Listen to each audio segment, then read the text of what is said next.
السلام عليكم ورحمة الله وبركاته، أهلا بكم من جديد.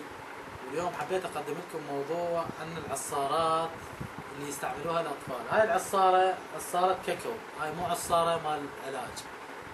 يبيعوها العطارين، تشتريها الأطفال وتاكلها. وصار اشتباه عند الأطفال إنه ما يعرف هاي العصارة اللي هي ياكلها لو العصارة الموجودة عندك بالبيت أنت حاطها. فيجي للثلاجة يلقى مثل هاي العصارة مثل مستاكورت أو غيرها، ويصير العلاج اكو بيهن مشابه درمودين وغيره نفس اللون، هذه كاكاو بيها.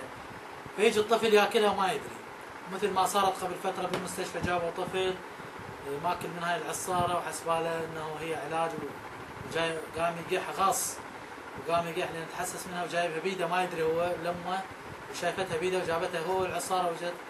والمهم الحمد لله عالجوا الحاله وسووا له غسل معده والحمد لله عاش وما مشي. بس احنا نخوف عصارات تسمم يعني، فدير بالكم. يعني هاي العصارات الاطفال تاكل من عندها وما تعرف، صار عندها اشتباه انها تروح للبيت تاكل من هاي العصاره، تجيبها من العطار وتجي تلقى غير عصاره او يشتبه يخبطهن. فدير بالكم، ابعدوا العلاج عن متناول الاطفال رجاء، لان هاي الحاله تسبب هواي ازمات والاطفال يتاثرون بها. انا جاب لي اياها ابني يوسف الله يسلمه، قال لي بابا هاي العصاره اكلها لو تسمم، هو يعرف انه انا دائما اشتغل بالادويه ويقول هاي تسمم وشيء.